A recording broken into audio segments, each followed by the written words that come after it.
In sooth, I know not why I am so sad. It wearies me.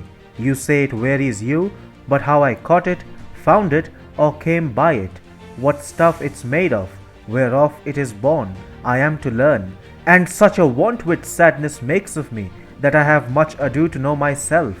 In the blockbuster play The Merchant of Venice, William Shakespeare opens Act 1 with these lines, spoken by the protagonist Antonio, who has his financial interests tied up in overseas shipments. The lines depict how the fortunes of merchants and traders are intrinsically tied to the mood of the seas, and how the safe return of ships depends on the conditions prevalent in the oceans. But what if the oceans are dominated by a demented power which seeks global expansion? What if the seas become the sole property of a nation which aims at spreading its tyrannical empire across the world? The world must step up and counter such a nation to preserve the sanctity and freedoms of the seas. In the present context, the Indo-Pacific has come to exist in a vacuum. The United States under Joe Biden is not half as motivated as Donald Trump was to counter China. Needless to say, the same is beginning to reflect China's growing belligerence in the Indo-Pacific. But the United Kingdom, led by Prime Minister Boris Johnson, is stepping in and forging alliances to secure the freedom of the Indo-Pacific. Britain is teaming up with countries like India, Japan, and Australia to create what can be called a parallel Quad organization aimed at countering China. This will ensure that the sanctity of international waters is maintained. Hi and welcome. You are watching TFI Global, the foreign affairs and geopolitical analysis arm of the TFI Media Group. I am your host Sanbir Anhotra, and in this video I will tell you how the United Kingdom is increasingly beginning to take steps aimed against China. The British Kingdom seems to be rising once again, and China should be very scared. Let's begin. Britain has managed to make a big gain in the Indo-Pacific, and if things move in the same direction, the UK might as well succeed in creating a parallel anti-China Quad grouping in the region.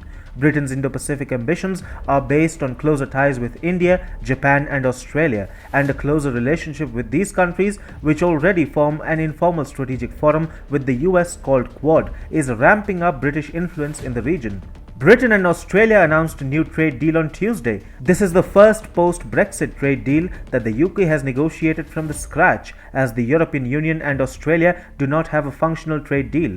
Britain has already signed many post-Brexit deals, but those deals were not built from the scratch. Rather, the UK used to enjoy them even earlier before the Brexit as an EU member. The UK has thus beaten the EU in its race to a trade deal with Australia. There are cultural similarities between the UK and Australia, with the latter being a part of the Commonwealth group of nations. Also, the Boris Johnson government in the UK and the Scott Morrison government in Australia share similar political ideology, which must have helped the two sides in their negotiations. Boris has been vindicated in his ongoing race with EU leaders to secure trade deals. Now, the EU and the UK have another big power to race for, which is India. A trade deal with India is important for both the EU and the UK. Britain already has deals with Japan, the US, and Australia. If it manages to woo India, London will feel secure about its interests in the Indo-Pacific. In fact, the UK is already leading the race to a free trade agreement with India.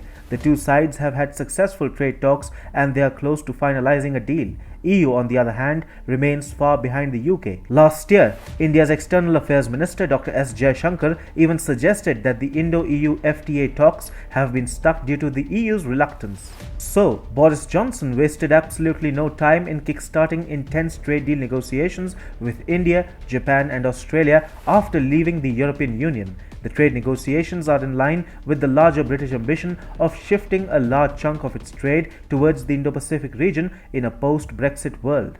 However, if Britain really wants to become an Indo-Pacific power, it will have to check Chinese belligerence in the region. So, it needs to ally with countries that are strongly and unambiguously anti-China in their policies. So, don't be surprised if Boris chose Japan, India, and Australia for post-Brexit trade negotiations. As these countries which openly advocate strategies to control Chinese hegemony, the UK itself is becoming more and more anti-China.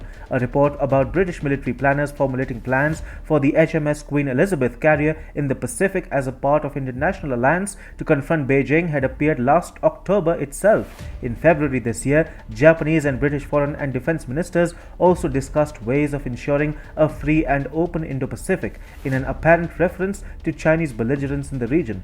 Even during the recent G7 summit held at Cornwall in UK, Boris took a dig at Chinese authoritarianism.